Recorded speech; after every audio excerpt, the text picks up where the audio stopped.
Hey everyone, welcome to another episode of Living on Rocky Top podcast. I'm Karsten Hoagland. And I'm Allie LaRosa. Today we're sitting down with Tala Shatara, a University of Tennessee grad who has spent much of her time here in the studio during her college years herself.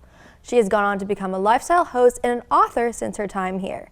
Tala, thank you for being here. Oh my gosh, thank you guys so much for having me. Does it feel good to be back so in the nostalgic. studio? It is so nostalgic. I called my mom when I was pulling in and I was like, I cannot believe this was my life for so long. And you guys did a great job revamping the studio. It looks so nice. Why did it not look like this when I was here?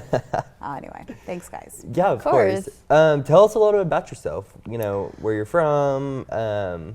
Yeah. All of that. Well, I'm an East Tennessee girl, born and raised. I don't really look or sound like it, which I make that joke. But yeah, I'm from Knoxville, actually Alcoa, Tennessee. So I'm a Blount County baby. But I've always just really grown up here and always wanted to do really big things. And so, of course, you know, graduating from Alcoa High School, I went K through 12. Then I went to UT and bleed orange ever since then. So journalism, electronic media was the path for me.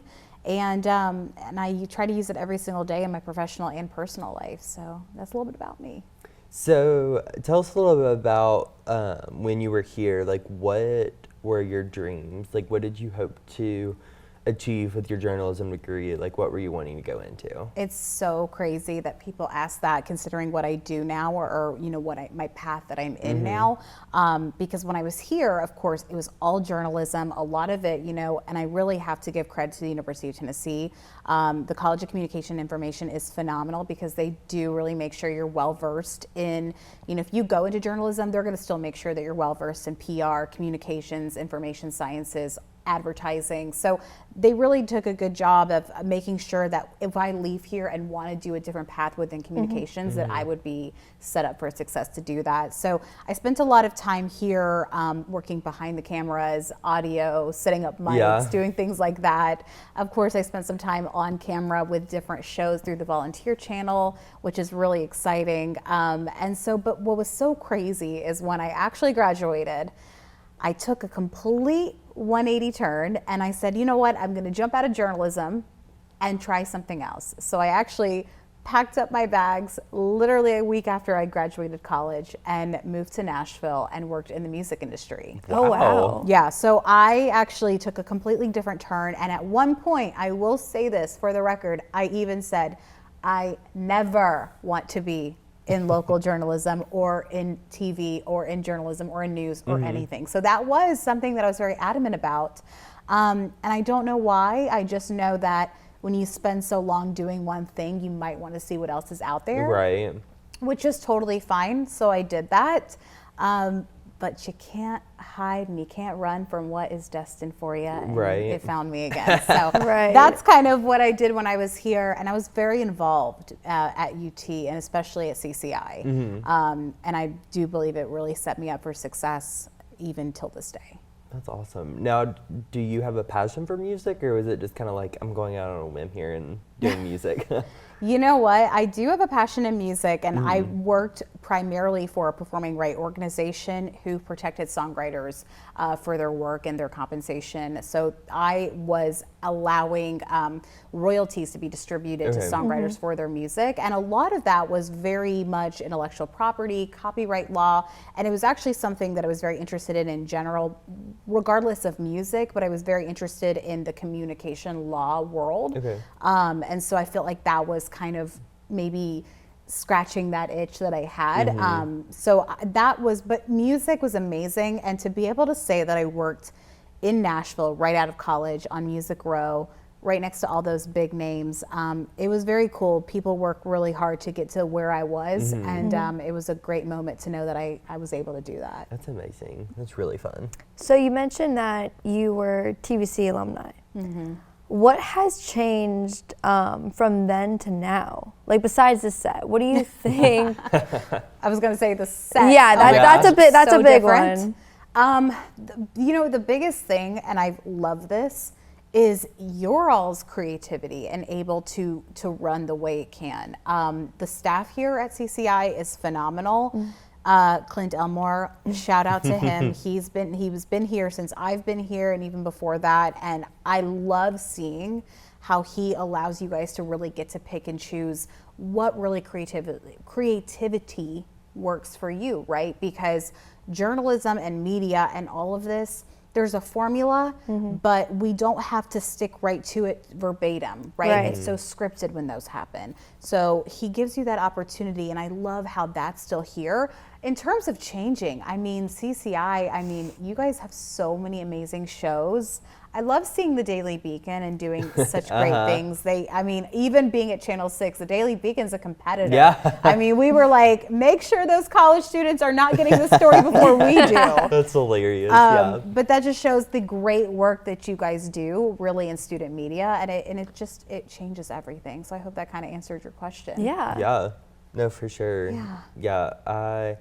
I never really thought of the Beacon being a competitor with local news stations, but I guess it sort of is. Yeah, and it's a good problem to have for you guys. Yeah. Definitely get out there.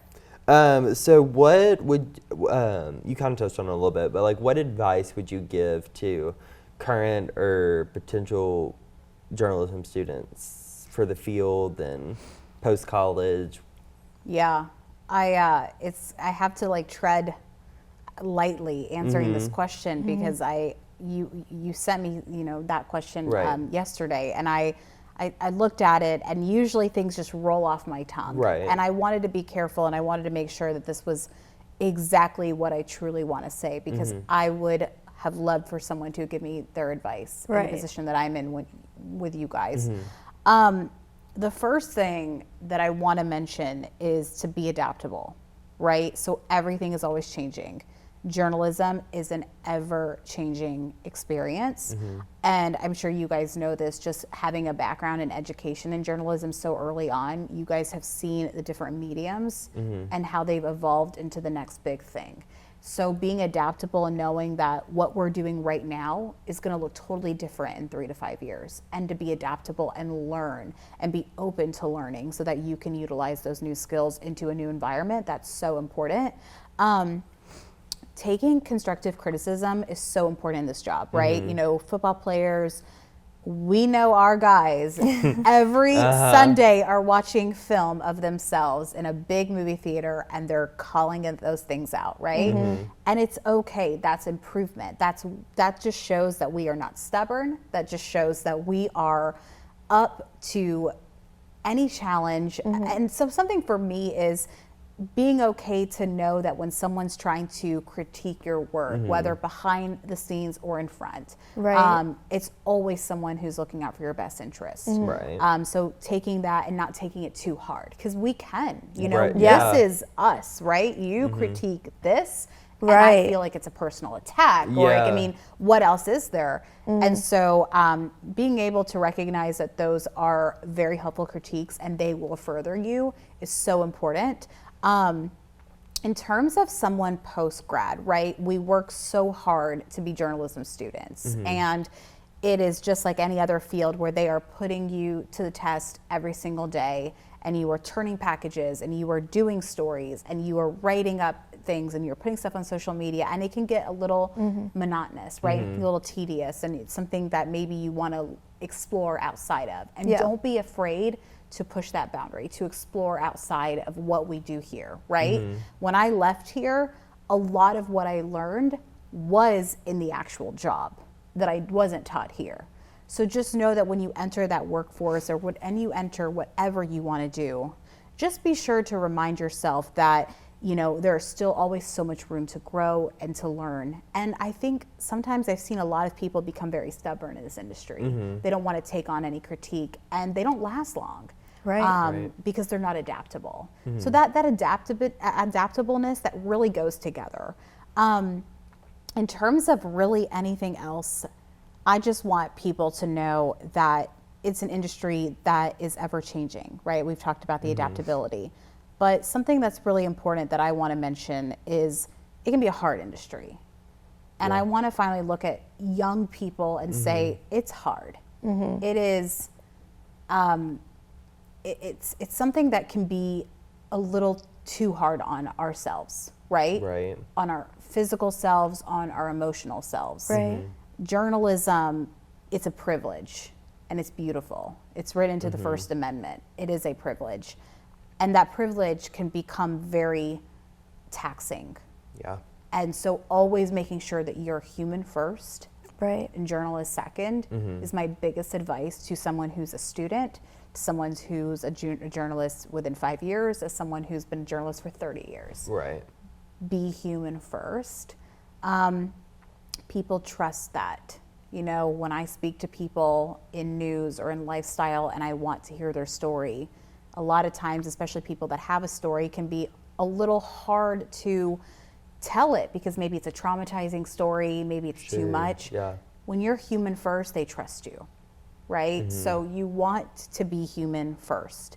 And those would be the three things, you know, don't be stubborn, be adaptable, and be human first is so important because when you are the job, you can't, there's such a blurred line. Right. Yeah, it's Yeah, no, and I love how you said be a human first, because one thing I'm learning here as a journalism student is that there is a blurred line. Like when you go home and you still have to prepare packages, you still have to prepare scripts, and you want to go out and have fun, but it's like, I feel like I already have a job now and I'm not even in the field yet. Yeah. And I feel like that can lead to an easy burnout.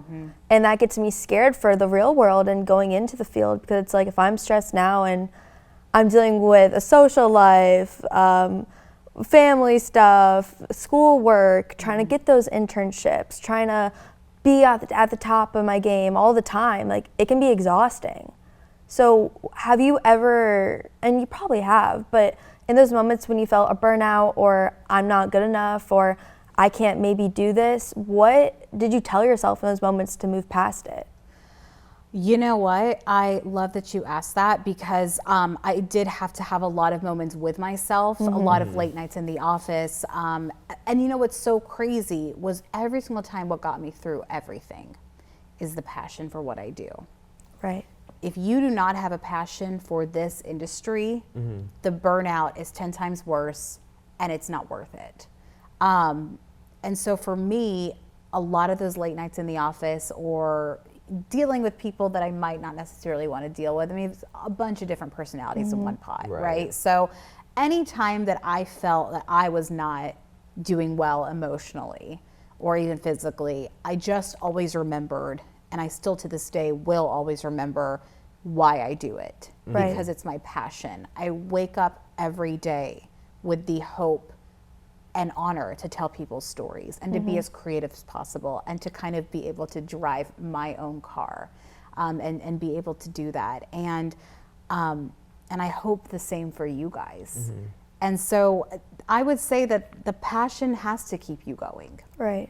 If it doesn't, you might need to start reevaluating some things. Maybe there's another route you might want to take or a completely different industry, but burnout is normal and it's possible to make it through when you have the passion with it. Yeah, Right. that's really good advice. That is, I'm taking that. Yeah, it's, Thanks, guys. I'm here all day. but no, it really is hard. Just like the burnout, it's real.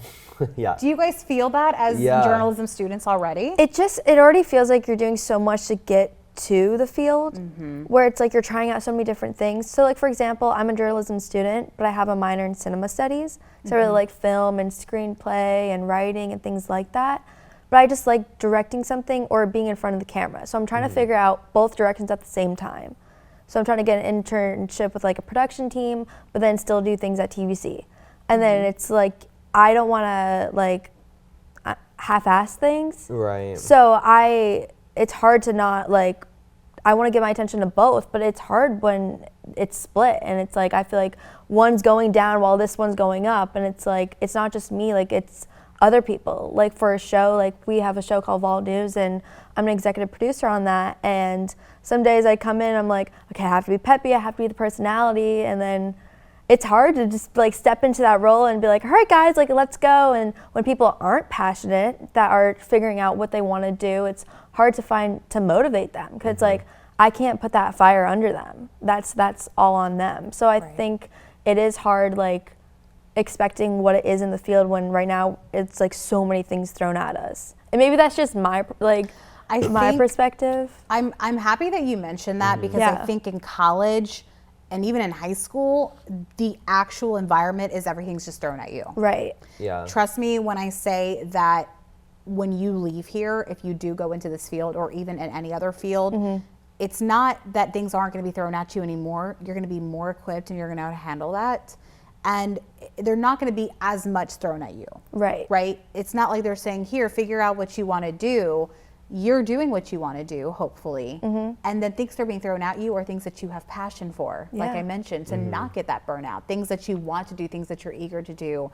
And never feel like one thing is going down while the other thing is thriving, right? It's going to feel very balanced. And that's what when I graduated from here, I remember getting my diploma, shaking the dean's hand and saying, all right, what's next? Right. Because it was that. Because journalism and media, you're very susceptible to burnout.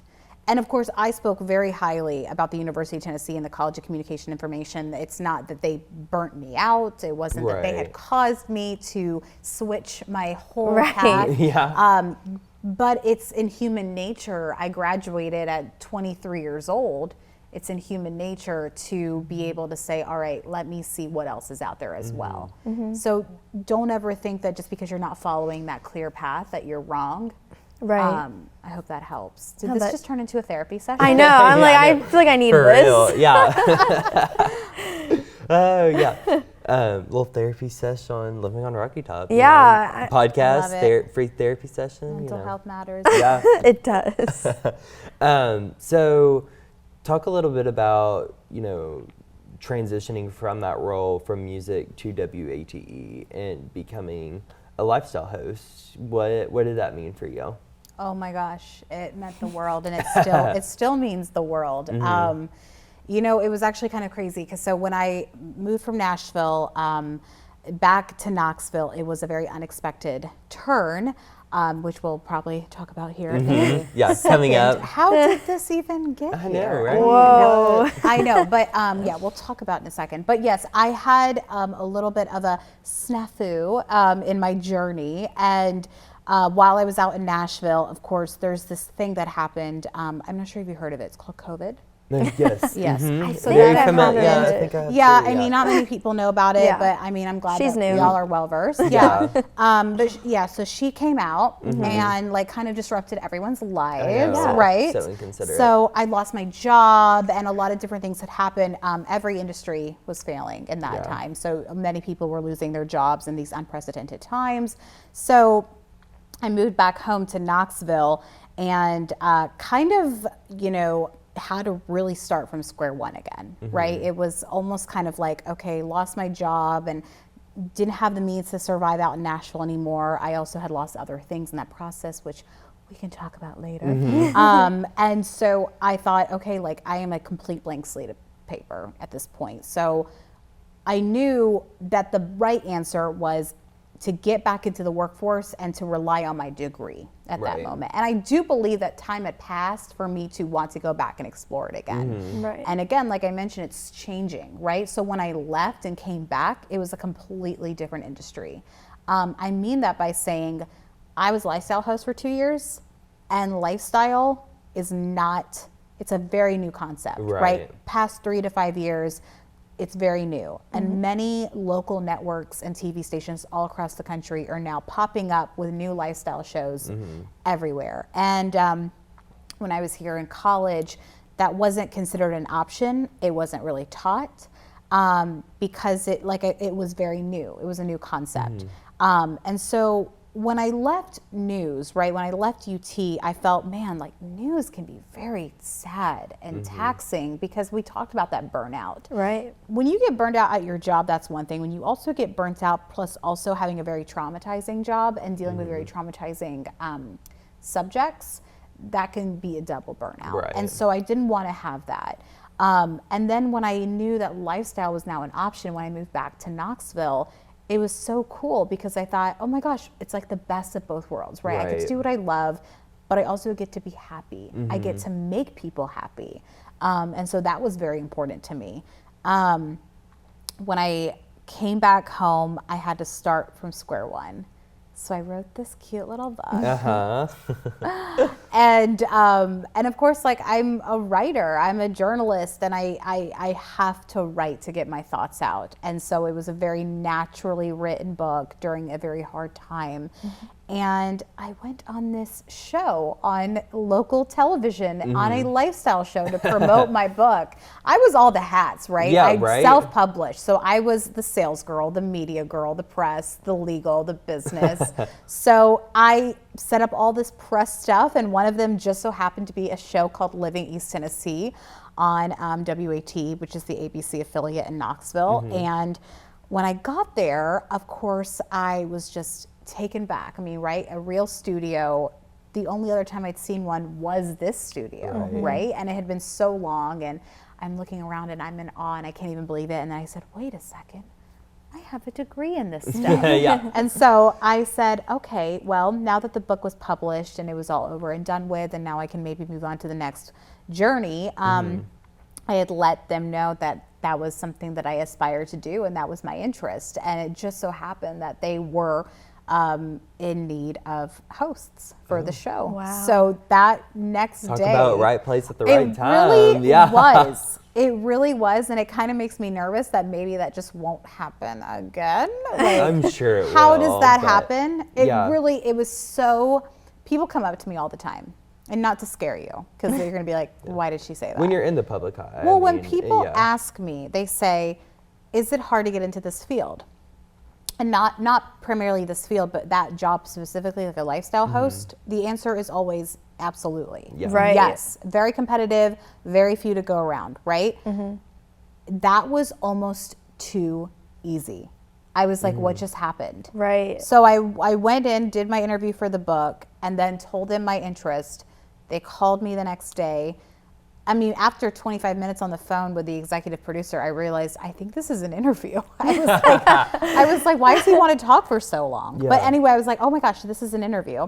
He had me come in the next day and test on air, and I found out later that evening that I got the job. Wow. And it was a very chilling experience in a good way. Like, it gives me goosebumps when I talk about it, because theoretically the best thing that happened was getting that job, right? Yeah. And it came out of a product of something that was the worst thing that happened to me, was Right. losing a life and losing my job and losing a lot of things that came with that. So it was definitely, and not to get all religious, but it was definitely God was working Right. in my Yeah. life No, moment. No, for real. God's timing, it's honest, it's powerful. It's Yeah. amazing. It just happens. She's so good. Yeah, that's awesome. I love seeing you on Living East Tennessee. You are amazing. Thank you. What has been your favorite interview on Living East Tennessee? Stop. I know, sorry, I had to bring that up. Oh my gosh. Wait, that's not in the questions that I know, you I'm sent sorry. me. Rule number 1. No, I'm just kidding. Gotcha journalism is the best, honestly. Let's see. My favorite interview. You know what? Okay, there's so many that come to mind. Don't do I this know. to me.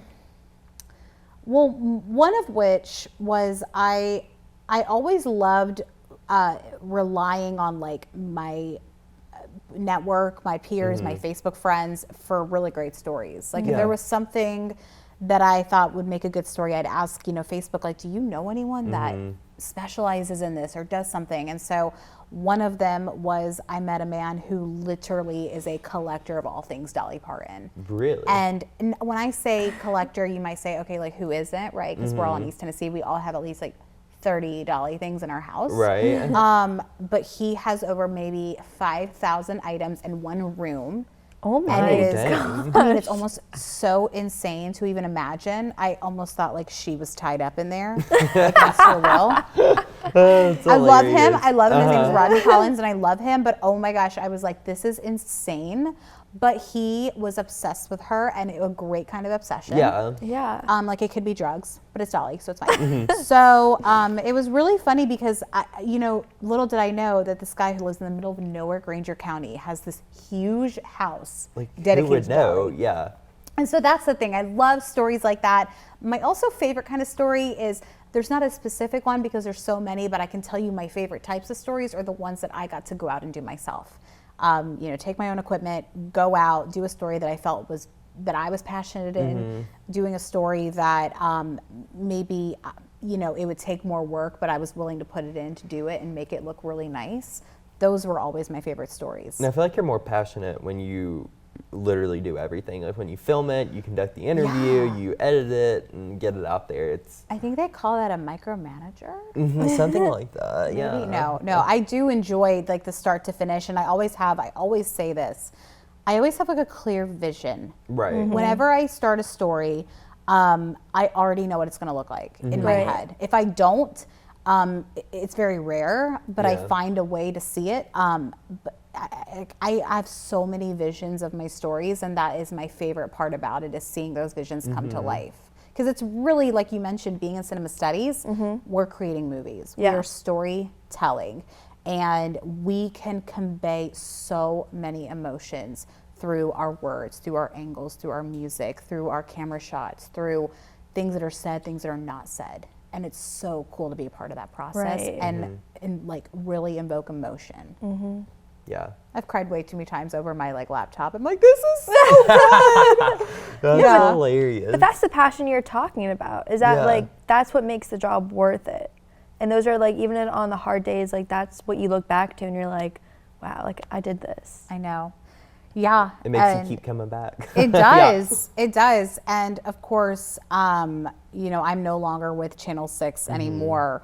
And I still think about those stories and those experiences, and it's what keeps me so grateful. And it's what makes me know that I want to keep doing this for the rest of my life. Right.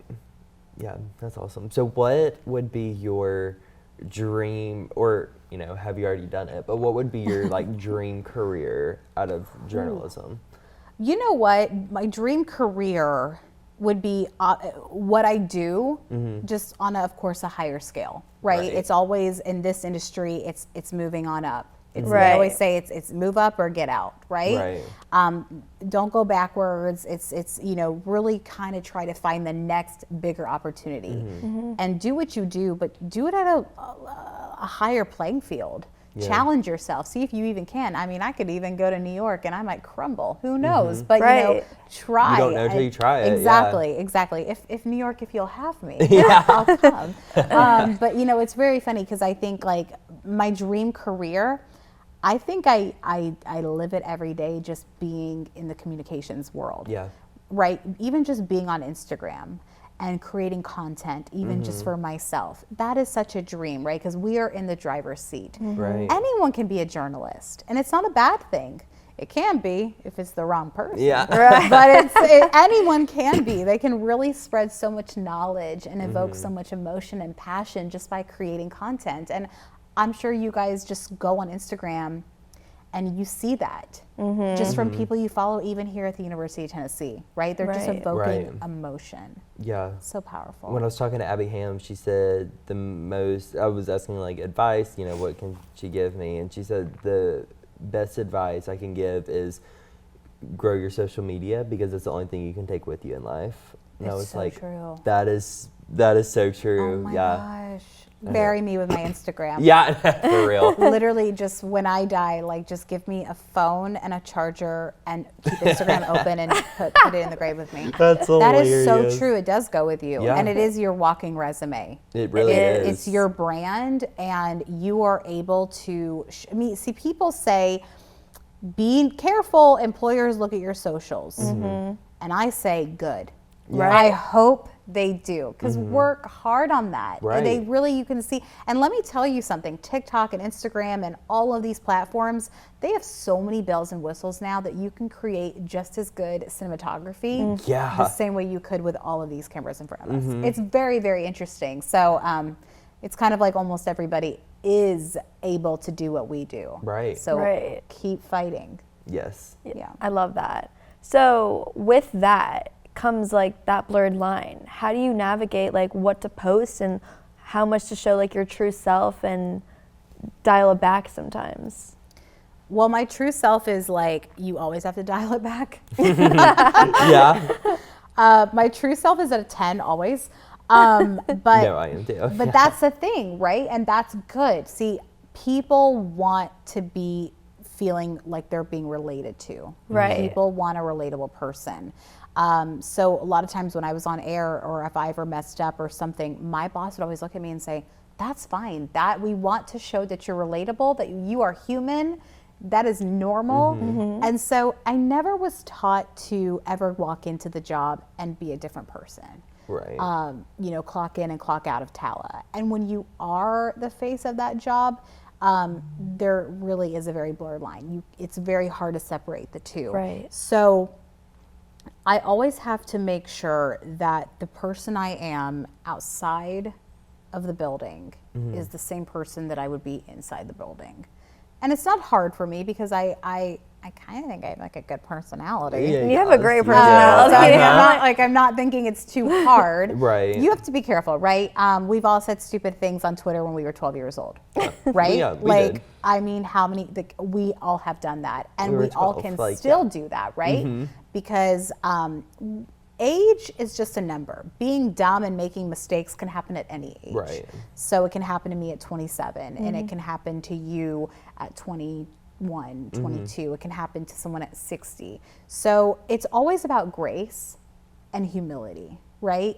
Not being better than anyone, not being less than anyone, being a good human being and caring about people. And so when you ask kind of, it's almost kind of like, where does Tala begin and when does she stop?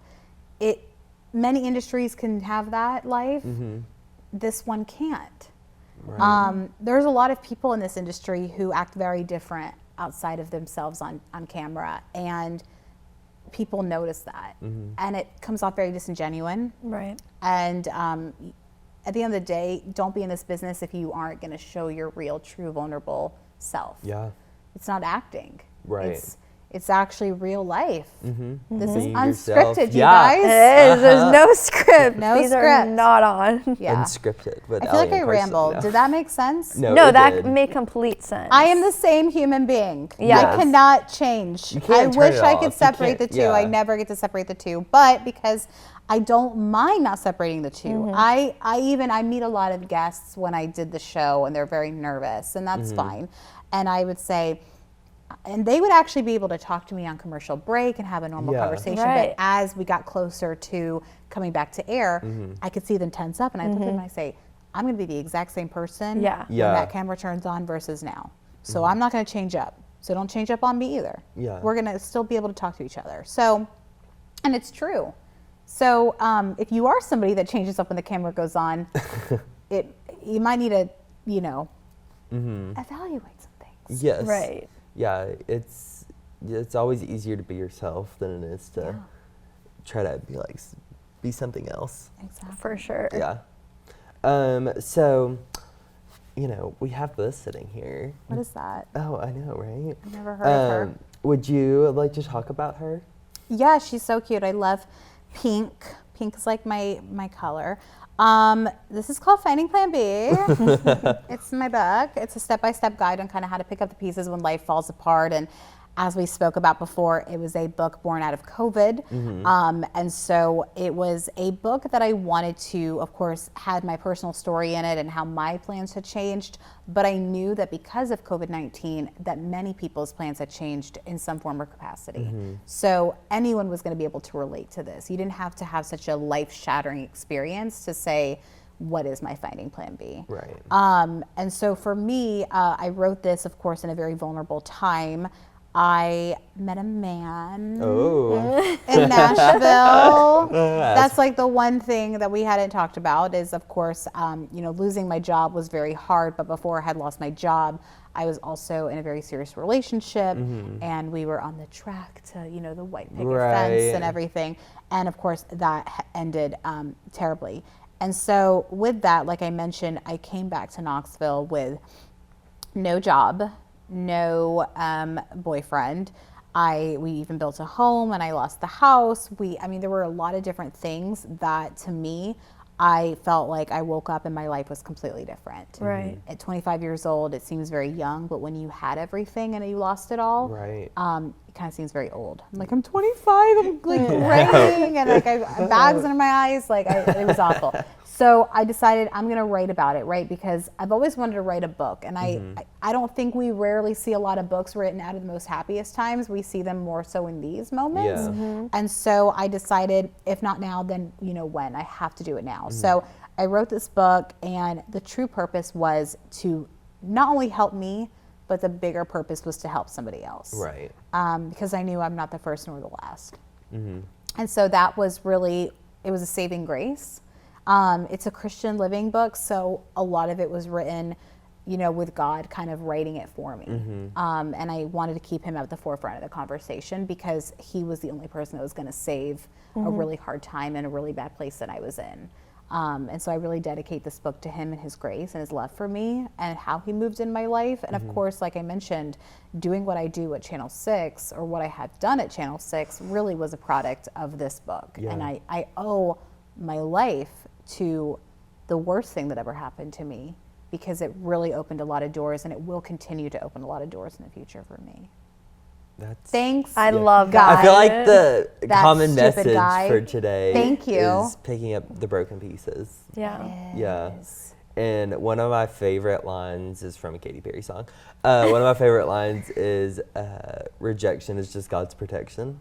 Oh, yeah. I know. And yeah, I love that. And I Yeah. use that every day. Well, thank you so much for being here. This has honestly been Yes. so therapeutic. Me I know. too. I know. It's I just feel really good. Yeah, picking up the broken pieces. That's It a good show. is.